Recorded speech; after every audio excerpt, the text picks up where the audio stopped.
దీనికి సంబంధించి అంటే దేశంలో అయితే మొత్తం మీద పెద్ద ఎత్తున చర్చ అయితే డీలిమిటేషన్ గురించి అయితే జరుగుతుంది. అంటే దీంట్లో కూడా సౌత్ లేకపోతే నార్త్ కావచ్చు, అంటే ఈ రెండింటి మధ్య ఏదో పోరాటమో యుద్ధమో ఏదో జరుగుతున్నట్టుగా, దీనివల్ల అంటే సౌత్కి అయితే కొంత నష్టం జరుగుతున్నట్టుగా ఒక కామన్ మ్యాన్గా నాకు అనిపిస్తుంది. రేపు 542 సీట్లు ఉంటే ఇప్పుడు ఎంతో కొంత అంటే రేపొద్దున అసలు మినిస్ట్రీ కూడా వచ్చే పరిస్థితి లేదు, లేకపోతే మనకు కూడా అసలు చర్చకు కూడా అవకాశం దొరుకుద్దా, లేకపోతే మొత్తం నార్త్ వాళ్ళే దీన్ని ఆక్యుపై చేసి వాళ్ళే బిల్లులు చేసుకునే పరిస్థితి అయితే కనపడుతుంది. అంటే ఓవరాల్గా అంటే కూలంకుషంగా కాకపోయినా ఒక బ్రీఫ్గా అంటే పద్మ గారు ఏం చెప్తారు? ఫస్ట్ ఆఫ్ ఆల్ డీలిమిటేషన్ అనేది it is not a political process, ఇది ఒక కాన్స్టిట్యూషనల్ ప్రాసెస్. ఇది ఏ ప్రభుత్వం ఉన్నా కూడా ఇది చేయాల్సిన పరిస్థితి. అంటే ఇట్ కుడ్ బి కాంగ్రెస్ పవర్లో ఉన్నా చేయక తప్పని పరిస్థితి. ఇట్స్ లైక్ ఆల్మోస్ట్ జిఎస్టీ లాగా, జిఎస్టీ ఎలా రోల్ అవుట్ చేయక తప్పని పరిస్థితి. అలాగే డీలిమిటేషన్ అనేది పాపులేషన్ బేస్డ్ గా చేయాలి అనేది మన కాన్స్టిట్యూషన్ లోనే ఉంది. అది 2 దఫాలుగా అది దాన్ని చేయలేదు. సో ఇవాళ చేయక తప్పని పరిస్థితి వచ్చింది మనకి. అదే 2000 సంవత్సరంలో ఒకసారి అనుకున్నారు, అది కాలేదు. 2011లో సెన్సస్ జరిగింది. Please go head. సో ఇప్పుడు ఏంటంటే డీలిమిటేషన్ అనేది దాని మీద చర్చలు జరుగుతున్నాయి. ఎలా చేయాలి విధి విధానాలు అనేది ఇంకా క్లారిటీ రాలేదు. But it be population based. ఎందుకంటే మొదట్లో మనకి ఎంపీలను ఇచ్చేసినప్పుడు 10 లక్షలకు ఒక ఎంపీ అనుకున్నారు. కానీ ఇవాళ ఏంటంటే దేశవ్యాప్తంగా చూస్తే ఇప్పుడు మల్కాజ్గిరి ఉంది, మన స్టేట్ లోనే చూడండి, మల్కాజ్గిరి అతిపెద్ద నియోజకవర్గం. మల్కాజ్గిరి అంత మంది అంత పాపులేషన్ అదే ఉంటుంది. అలాగే మీరు లక్షద్వీప్ లేకపోతే మీరు జమ్మూ అండ్ కాశ్మీర్ తీసుకోండి, అక్కడ మీకు 5-6 లక్షల మందే ఉంటారు. 5-6 లక్షలు కూడా ఉండరు, ఇంకా తక్కువే ఉంటుంది. కేరళలో చాలా తక్కువ ఉంటుంది. సో ఇలాగేంటంటే it's not uniform all over the country. So delimitation చేయాల్సిన మాట అయితే వాస్తవం కంపల్సరీగా. ఎలా చేయాలి ఏంటనేది ఇప్పుడు వీళ్ళు సౌత్ నార్త్ డివైడ్ తీసుకొద్దామని చూస్తున్నారు. ఎందుకంటే ప్రతిపక్షాలకి ప్రజల్ని రెచ్చగొట్టడానికి ఇది ఒక మంచి అవకాశంగా తీసుకుంటున్నారు. పర్టికులర్లీ స్టాలిన్ టెక్నికల్ గా సైంటిఫిక్ గా స్టాలిన్ గురించి చెప్దాం అనుకుంటున్నాను. స్టాలిన్ ఇప్పుడు అన్ని పార్టీ మీట్ ఒకటి ఆర్గనైజ్ చేసి అందరినీ తీసుకొచ్చి ఈ వంకతో ప్రతిపక్షాలను యూనిఫై చేసి సౌత్, మీకు తెలుసు తమిళనాడులో చంద్రబాబు గారు కొంత ఒప్పుకున్నట్టుగా కనబడుతుంది, తమిళనాడు ఉంటుంది, మీతో కలుస్తున్నారు కాబట్టి. ఒకటి చెప్తానండి, any Sen person will agree to it.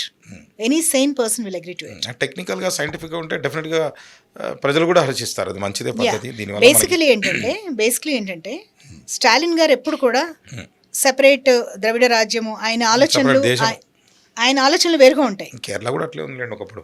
ఆయన ఆలోచనలు వేరుగా ఉంటాయి. ఆయన మాట్లాడే మాటలకు అర్థం ఉండదు, ఎక్కడెక్కడో తీసుకొచ్చి మాట్లాడతాడు ఆయన.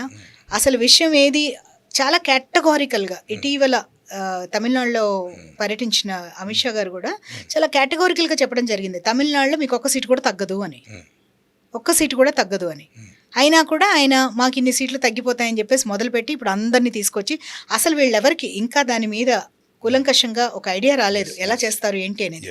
వాటికి చెక్స్ అండ్ బ్యాలెన్సెస్ ఉంటాయి. ఎనీ విధి విధానాలకైనా ఒక చెక్స్ అండ్ బ్యాలెన్సెస్ ఉంటాయి. ఎందుకంటే ఇన్ని రాష్ట్రాలే నష్టపోయే విధంగా చేయరు ఎప్పుడు కూడా. ఒక రూపకల్పన చేసాడు, ఒక ప్రాంతం నష్టపోయే విధంగా చేయరు ఎప్పుడు కూడా. రూపకల్పన చేసేప్పుడు ఇవన్నీ కూడా జాగ్రత్తగా మైండ్లో పెట్టుకుంటారు. వీళ్ళ ఆర్గ్యుమెంట్ ఏంటి అంటే బికాస్ ఆఫ్ మనం ట్యాక్సెస్ మనం ఎక్కువ పే చేస్తున్నాము, అట్లాగే పాపులేషన్ మనకి తగ్గింది కాబట్టి మనకి ఓవరాల్గా మనం ట్యాక్సులు కడతాం, ఇంకా తెచ్చుకునేది ఏమున్నది అనేది ఒక భయం. మనకి దీనివల్ల సీట్లు తగ్గిపోతాయి, సీట్లు తగ్గితే మనం ఇర్రిలవెంట్ అయిపోతాము నేషనల్ పాలిటిక్స్లో, మనకి మినిస్ట్రీస్ రావు అని ఏదో వీళ్ళు మాట్లాడుతున్నారు.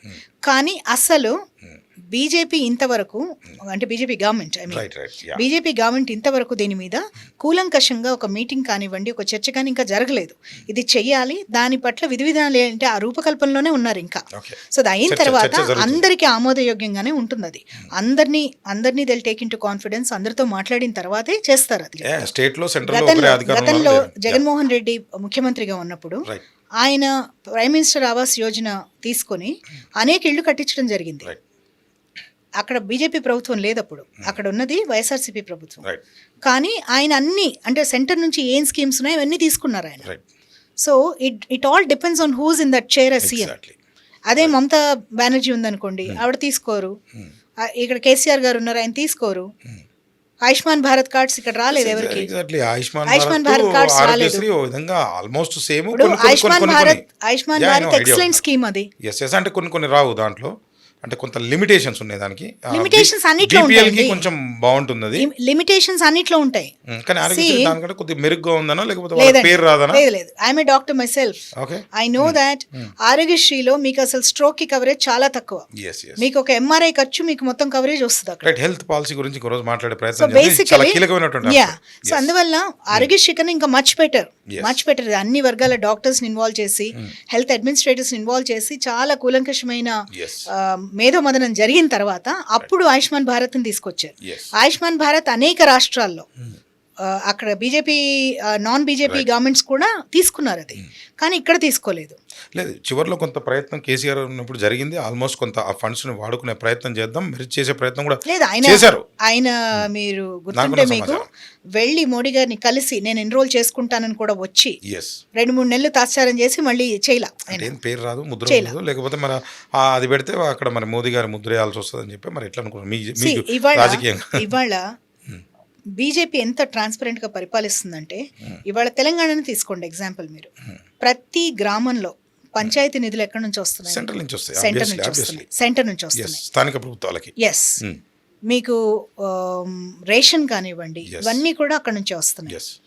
మీకు అనేక ఇప్పుడు మీరు ఇల్లు కట్టాలనుకుంటే డబుల్ బెడ్రూమ్ హౌసెస్ కి Yes, exactly. ఫండ్స్ కూడా అదే ఆ కొంత PM ఫండ్ ఆవాస్ స్టేట్ యోజనే ప్రభుత్వం డైవర్ట్ కొంత చేస్తున్నారు. ఇచ్చి 2 డైవర్ట్ కలిపి చేస్తున్నారు. ఇల్లు కట్టారు. సో పార్లమెంట్ నుంచి పంచాయత్ వరకు ప్రజల సే అన్నిట్లో ఉంది. 33% మహిళా రిజర్వేషన్ వచ్చిన తర్వాత Exactly. ఇప్పుడు ఇంకా పెరగబోతుంది అది. Right. మహిళలు కూడా వాళ్ళ own decision making policy making లో వాళ్ళు కూడా పార్టిసిపేట్ చేయడం జరుగుతుంది ఫ్యూచర్ లో. ఇంకా Right. అంటే ఇప్పుడు ఆల్రెడీ పంచాయత్ లెవెల్లో ఉంది, it will be up to the parliament level. Yes. So అధికార వికేంద్రీకరణ మీద బీజేపీ ఫోకస్ చేసినంతగా ఎవరు ఫోకస్ చేయలేదు గతంలో కానీ ఇప్పుడు కానీ, ఎస్. ఎప్పుడు ఫోకస్ అవ్వలేదు. ఎస్. అఫ్ కోర్స్ భారతదేశంలోనే కాదు ప్రపంచంలోనే ఇవాళ బీజేపీ అతి పెద్ద రాజకీయ పార్టీ. ఎస్.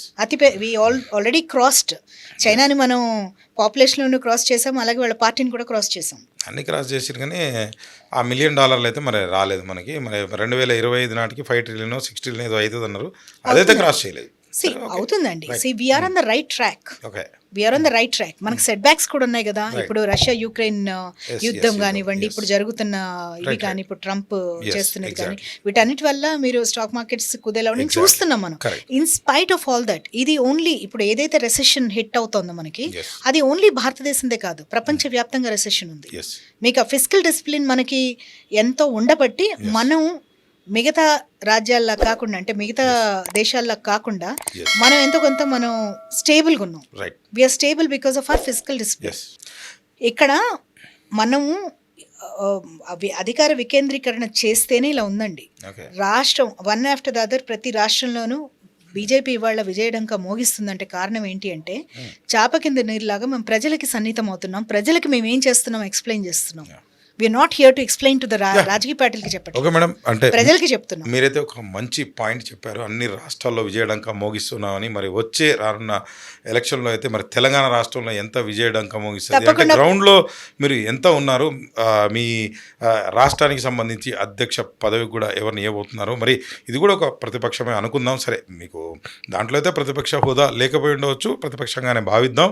ప్రజల కోసం ఎట్లా కొట్లాడుతుంది దాని గురించి ఇంకో ఇంటర్వ్యూలో తెలుసుకునే ప్రయత్నం చేద్దాం మేడం. Thank you. నమస్తే. Thank you.